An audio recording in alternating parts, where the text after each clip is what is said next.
lovely viewer who recommended this drama to me. A mere thank you isn't enough.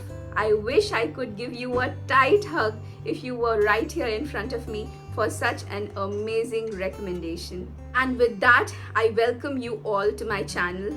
I am Riya. Thank you so much for visiting my channel, for watching and liking my videos, for subscribing to my channel.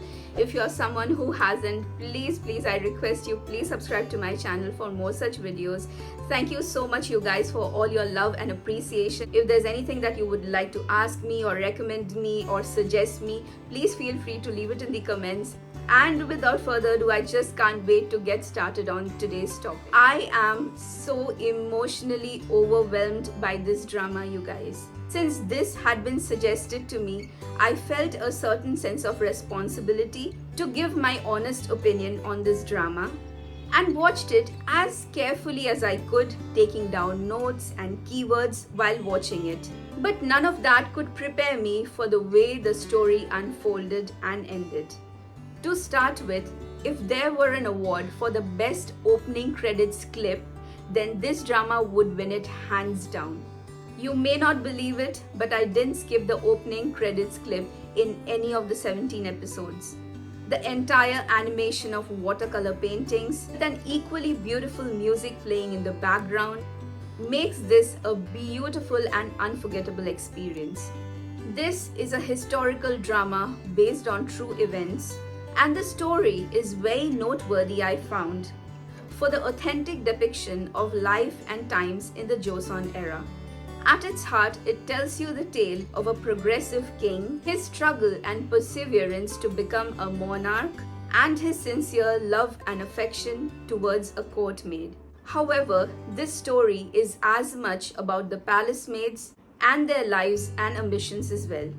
And hence this drama has been aptly titled The Red Sleeve, to signify the numerous court maidens who pledge their lifelong loyalty and affection to the king. The story has some subplots in it, and all have been dealt with extremely well. One of the subplots shows the secret palace maidens organization headed by the jilted head court lady.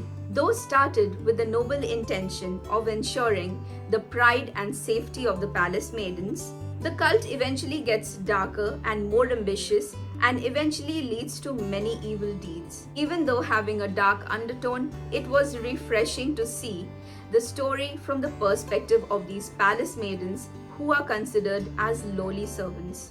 Another subplot involves the royal preceptor, who is also the childhood friend of the king. The change in nature of this man, from one who admired his king to one with a ruthless hunger for power, is something I found relatable with today's day and age. Now coming to my most favorite part in the drama, the story of Isan, played by the versatile Lee Jun-ho, and Song Do-kim, played by the lovely Lee Se-young. Right before this drama, I had watched Lee Jun-ho for the first time in Rain or Shine and was quite enamored by his portrayal of a difficult role. And having this drama starring him couldn't be a happier news for me. Jun-ho here plays the crown prince who eventually becomes the king. Watching him play the king, and mind you guys, his role in this drama as opposed to Rain or Shine are polar opposites, and yet he has pulled off both with ease. His mannerisms, his gestures, even a flick of his fingers were so measured. If King Jongjo was surviving amongst us, Juno's portrayal would have been a replica of his, I tell you. There were so many scenes where I was just awestruck by his performance. One noteworthy among them is the intense and emotional exchange between him and his grandfather, the king. His grandfather reprimands him very severely, and Isan is left in tears as a result of the intense emotions he feels.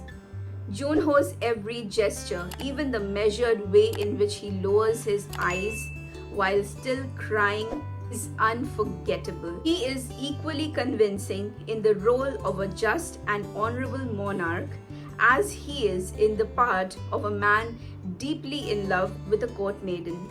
I am so enchanted by this man. I wish him every luck in his future projects, and I just can't wait to see him in another drama. Coming to Lee Se-young, watching her for the first time, I did not come with any expectations. But boy, was I pleasantly surprised by her. She plays the role of a palace maid who is employed in the prince's and later on in the king's palace. She is a simple girl with no big ambitions and someone who wants to preserve her way of life. Even though in love with the king, she keeps refusing his many entreaties and offer of becoming his concubine. She is shown to be free-spirited and clever and enjoys spending her time with her 3 friends who are also palace maids. I was for a while confused with her choice and decision of refusing the king's repeated offer and finally giving in despite her reluctance about the relation. However, I later realized that she sacrificed her freedom and convictions for the love that she felt for the king and finally took the difficult decision. Though spending some years in bliss, Isan and Do-kim have to eventually part ways, with Do-kim succumbing to an illness and also from the misfortune of losing a dear friend as well as a child. The final scene of Isan being in a dream or meeting Do-kim after his demise is a hauntingly beautiful one. Maybe in his death, he returned to one of his most cherished memories with Do-kim, being with her for eternity. This is a tragic tale of love and loss, but one that you most definitely should watch. I am still reeling from my experience with this drama, and I hope you all join me in conversation to discuss your thoughts on it. What are your interpretations of the story? Your opinion on Isan and Do-kim's characters? Even though holding myself throughout, I couldn't help shed copious tears in the last episode. I so wished all this and Do-kim's death were a bad dream that Isan woke up from, but I felt despair when I realized this was not to be. Them being happy eternally gave me some solace later on. I hope and pray and believe that this drama will sweep away most of the awards. Anyway, that's it from my end, you guys. Please like this video if you found this relatable, and please send me more drama recommendations. I am so grateful I was recommended this drama. Stay happy, you guys. Stay positive, stay smiling. Keep watching K-dramas and please subscribe to my channel if you haven't. And on that happy note, I will take your leave.